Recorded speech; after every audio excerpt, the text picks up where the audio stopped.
So when you open software,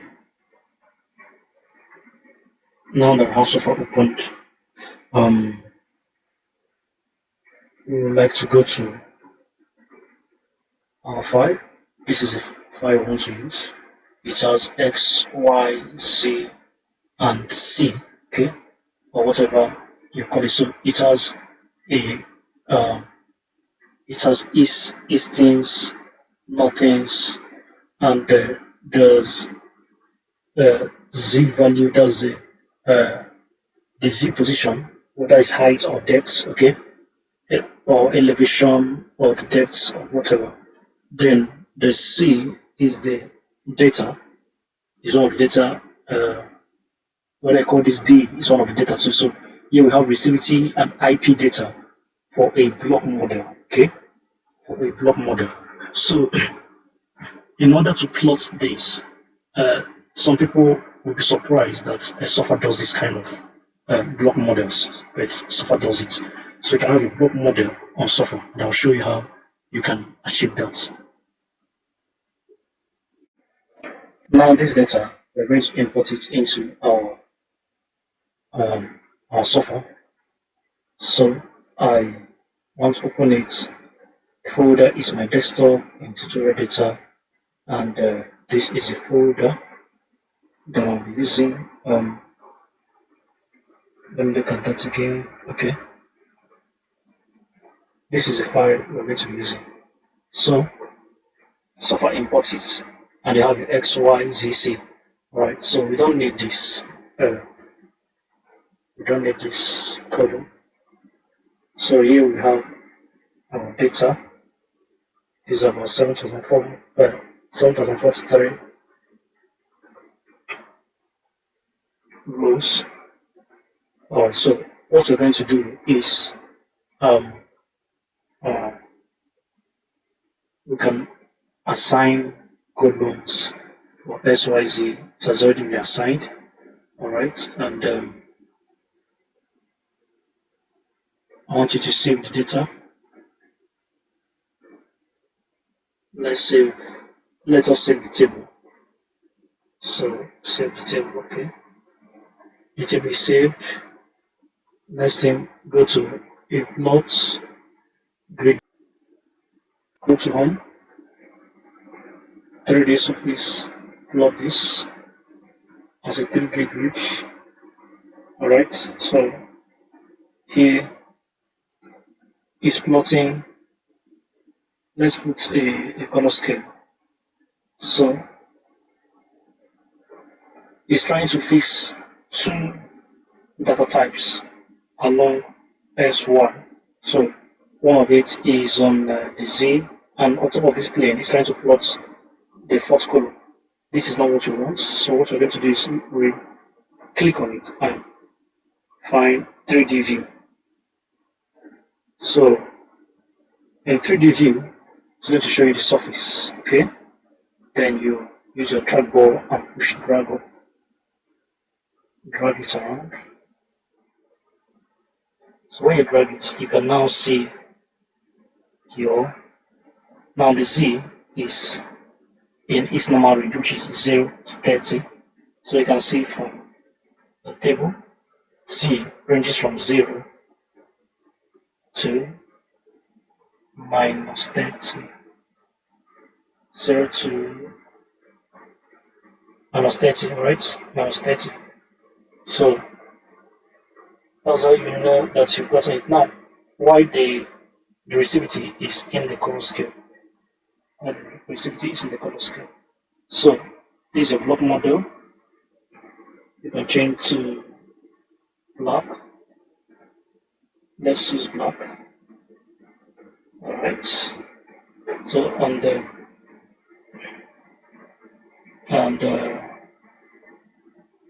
what is the unit here? Add color scale. So it's going to plot a color scale here, and volume render. We click on it.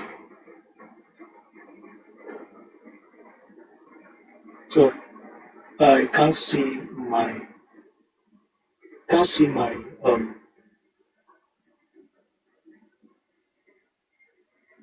the labeling of my axis.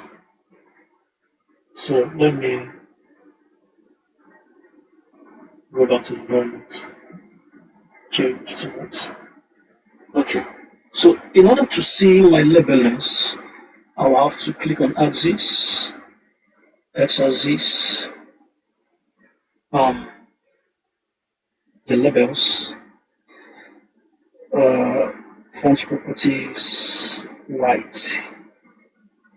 Okay, in case you want to see it on a black surface, okay, and y-axis, front properties, white, okay, z-axis, front properties, the color white. So they're going to disappear, but they will show once you click on the environment and give it a black color. I like a black color. Alright, see how it is. Alright, so you can also change the projection type of your 3D view. You can use orthographic, you can use perspective, which is more realistic. Use perspective. And one more thing we're going to do here is to um, click on the 3D volume, the volume render, slice count. You can reduce the slice count.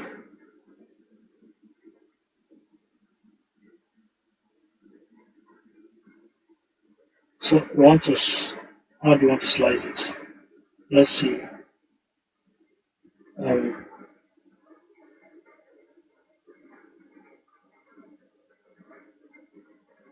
so this slice helps you to see even within the pattern. So we can look into it and see what's going on inside this place. So remember, this is resivity, so we have to use a scale that is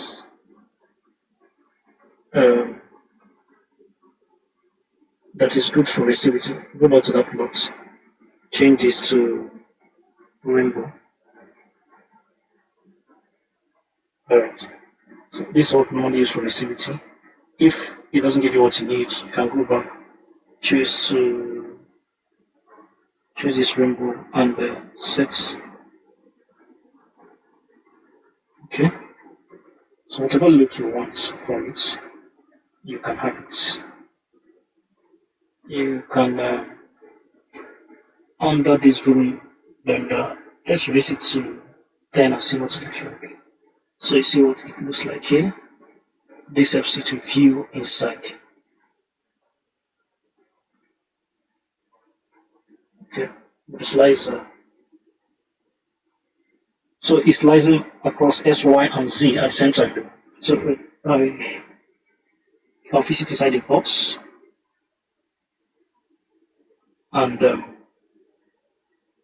I want to slice this thing better. Interpolation, nearest level, opacity, increase opacity, so that's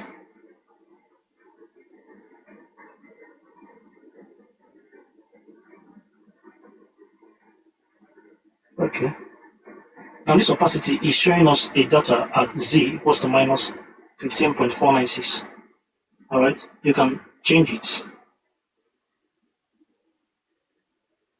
Click on custom.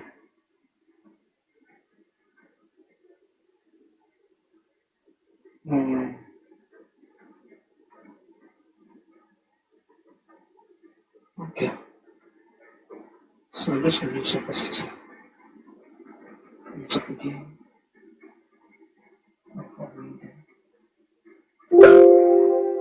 The slice room window mode requires the color composition to be alpha blended when opacity is less than 100%.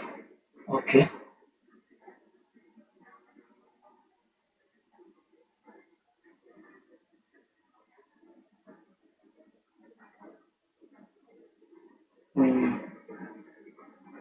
Let this maximum. Oh, flip plane. You can flip a particular like that plane. You can click so you can view certain, um, you can click along the x-axis to view.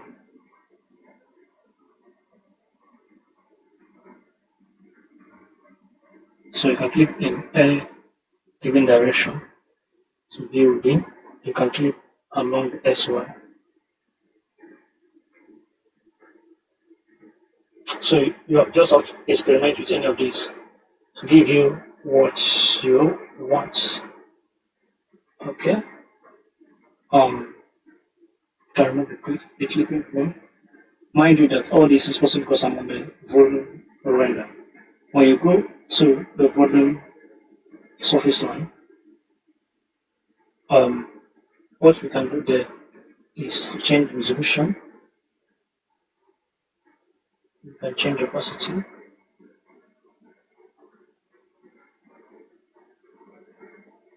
And change position heights.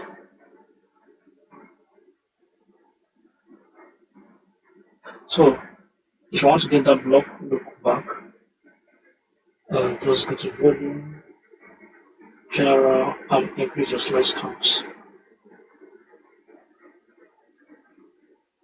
Okay, so you see when we increase the slice count, uh, it becomes slower because it's now heavier.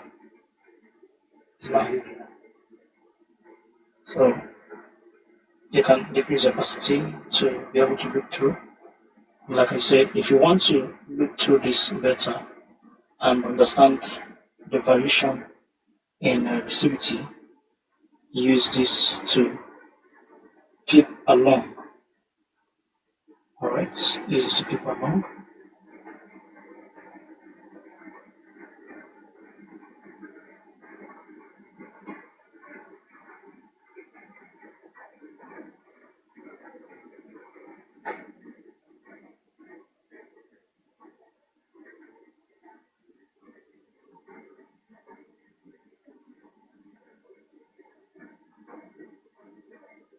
So it's always easier and slower when we're using more slices.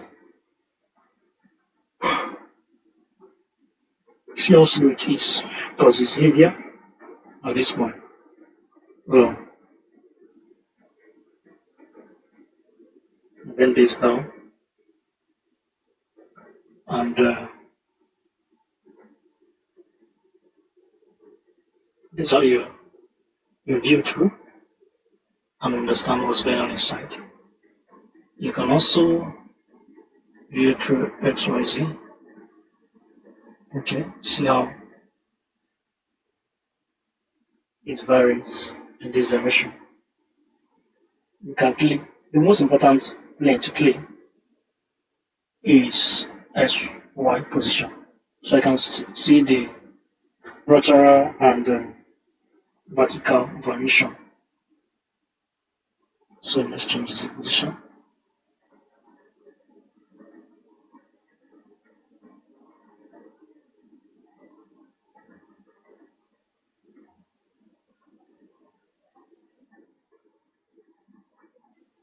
So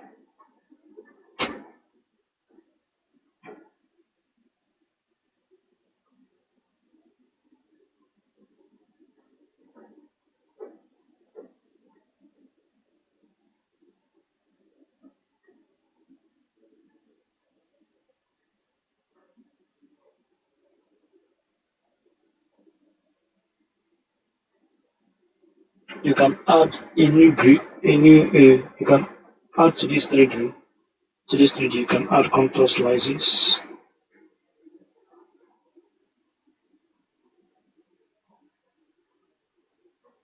Click on the contour slice, and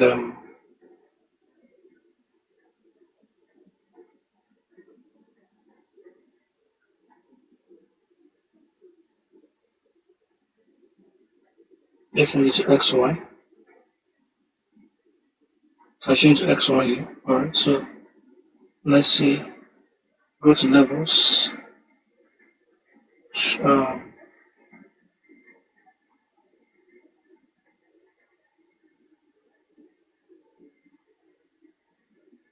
maximum contour. Can change the levels of your contours. I want to show level for contours.